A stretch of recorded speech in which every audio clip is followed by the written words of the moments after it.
Hey there, Internet. This is Bitcoin Brian, back with another episode of CryptoBound. PayPal integration, Butterfly Labs douchebaggery, Apple and Cane Seeds launch fails. There were a lot of things that happened on the Nano last week, so let's get started. A fantastic tool called Tidbit by 4 MIT students was being developed with the use of substituting online ads in exchange for mining Bitcoin via JavaScript instead, and won the award for innovation in a programming competition, No Knockout, and then shortly was subpoenaed by the New Jersey Division of Consumer Affairs for whatever reason. They apparently violated New Jersey computer crime laws, even though they're in Boston, and wanted them to hand over the source code for a tool that didn't even exist yet. Although I found it random and pretty stupid, nice guy Patrick Fox in the Wired article's comments clears up by stating that the tool may be in use without the user's consent, violating many privacy laws. Seems possible, but probably wouldn't be the case. Douchebag lying Basteroids mining hardware company Butterfly Labs has a little run-in with the FTC. Their assets are being froze until their hearing on the 29th and might make refund processing a little hard. It was first seen as an actual ex-employee posted on the Bitcoin talk forums saying that the feds were raiding out the building, and it was reported days later, making it official. The company actually sent out an official statement using words like bogus and refunds. It seems that they're getting the just desserts and just don't like the taste of it. More excitingly, it seems like the Bitcoin processing company, BitPay, is making a lot of moves with different companies. Greenpeace USA, a pretty big activist group, will now accept Bitcoin donations. 100% of the Bitcoin proceeds will go right into helping environmental causes around the world. An activist organization, a liberal-esque currency, seems like two peas in a pond. The places you can spend Bitcoin is thankfully growing, and now that includes Square and PayPal. Well, kind of. Big dogs BitPay, Coinbase, and GoCoin are creating a partnership with PayPal which will support Bitcoin payments, along with Litecoin and Dogecoin through the use of GoCoin, but will only support digital goods for now. Because of this, the price hopped up to a nice $450 cap, and it shows with this nice animated representation from fiatlink.com. But for both the price and PayPal, it seems this is just the beginning.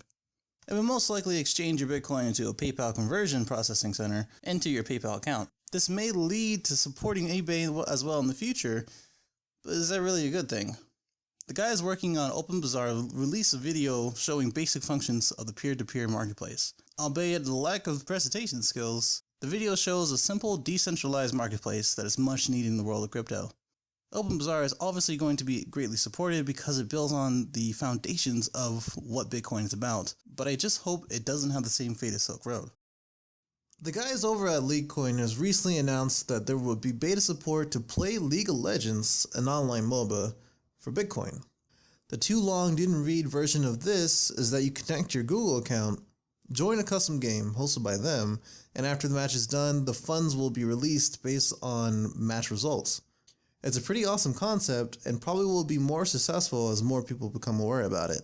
The guide and how-to is located on their site, and I'll be sure to include that in the description. And just to throw this out there, Dogecoin's price has steadily increased over the last week and is most likely in response to PayPal's partnership. It'll be back on track to be one of the first dogs on the moon. That's about it for the news I've found exciting, but more importantly, here are the new altcoins that's been released within the last week. First up is Vexcoin. It's a pure proof-of-stake coin. It's on the exchange of CSEX. And basically the purpose for this is a coin that is technically for the community. They are putting up an ICO and then using 25% of the Bitcoin raised for buy support. About 9.5 million went up for sale, and then about 1.7 million were sold with the rest destroyed. Sounds like a decent coin with limited availability. Something even more limited is a Rumen coin. Its proof of work is SHA-256, the total amount is 300,000 coins, and is not exactly on an exchange yet.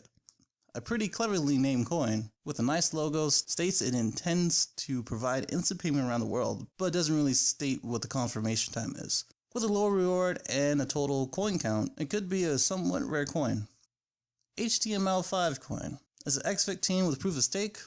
It has around 90 billion coins in total. The exchange is on Blue Trade, and their purpose seems a little generic, and they're trying to make HTML coin more into a mainstream factor, since most people know what HTML is.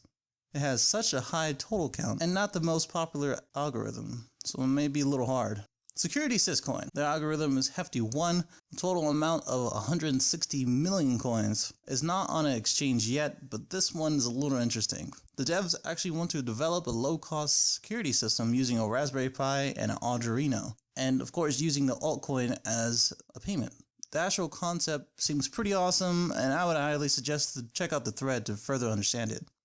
And then there's Seedcoin. The algorithm is scripted with POW and POS. The total amount is a little complicated. It's not on an exchange yet, but this one's a little interesting as well. It has a very awesome logo and concept, and this coin wants to be the opposite of being part of any pump and dump. They want the coin to have actual value, and there's a growth period and a maturity period after the ICO is held. Again, I would definitely check out the thread to find more out. That's pretty much for the last week, and I'll see you in the next. Thanks for watching.